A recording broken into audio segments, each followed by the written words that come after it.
Sir,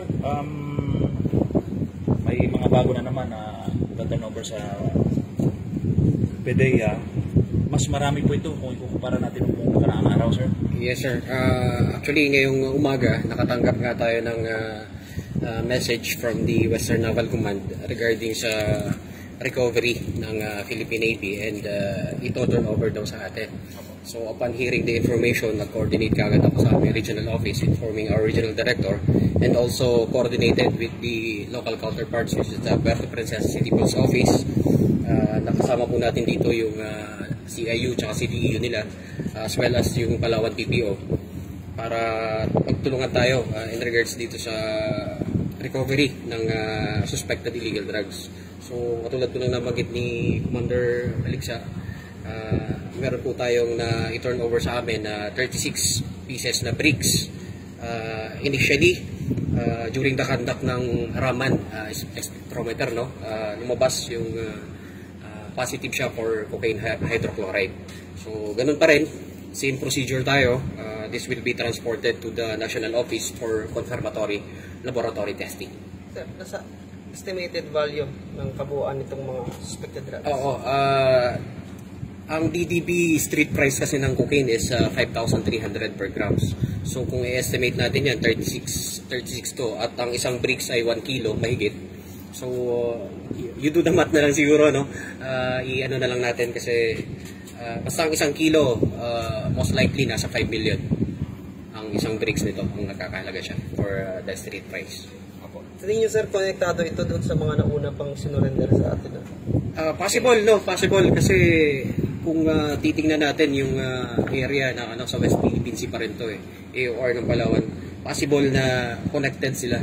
Although different yung packaging, pero dahil nga floating pa rin siya, katulad nung nabanggit ko nung una, we are still assessing the kung saan ba ito, connected ba to. So yun po, we will release a statement after na matapos po yung investigation natin. Sir, para ba ito sa Palawan, sa Puerto Princesa kasi West Philippines sinakita, then yung isa mas malapit, dito na kayo ito sa atin? Wala akong no comment muna tayo dyan. Wala pa tayong concrete na evidence kasi ongoing pa ngayon investigation natin. But kung titingnan kasi natin, katulad nung nabanggit ko nung una, yung mga seizures natin dito sa Palawan at sa Puerto Princesa, mga shabu at marijuana lang. Wala pa tayo talagang apprehensions or seizures ng ang subject ng operation is cocaine. So ito lang talaga, pangalawa na to na nagkaroon ng maraming volume. Although previously may mga floating seizures na rin tayo na nakuha sa Rizal, sa Cuyo, sa Quezon, pero pa isa-isa lang yun Ito kasi medyo marami na sila. Sir, mayroon pong tatak na stone, tapos may James, yung isa tatak na isa? Bugatti. Ano pong ibig sabihin ng mga tatak na ito? Titingnan natin, once na na-submit natin to sa National Office, kasi meron silang tinatawag doon na profiling ng mga forensic examination ito. May mga certain procedure sila para alamin kung saan galing ito, kasi may mga way sila dyan. Kung ito ba ay galing sa ganitong bansa, nalalaman nila doon through profiling. Pagkatapos ito, sir, anong gagawin natin dito sa mga contrabands? Upon turnover nito sa National Office, nagkakaroon sila ng National Office natin ng schedule for destruction ng mga illegal drugs. Actually, last Thursday lang nagkaroon ng destruction ang National Office na isinagawa sa Cavite.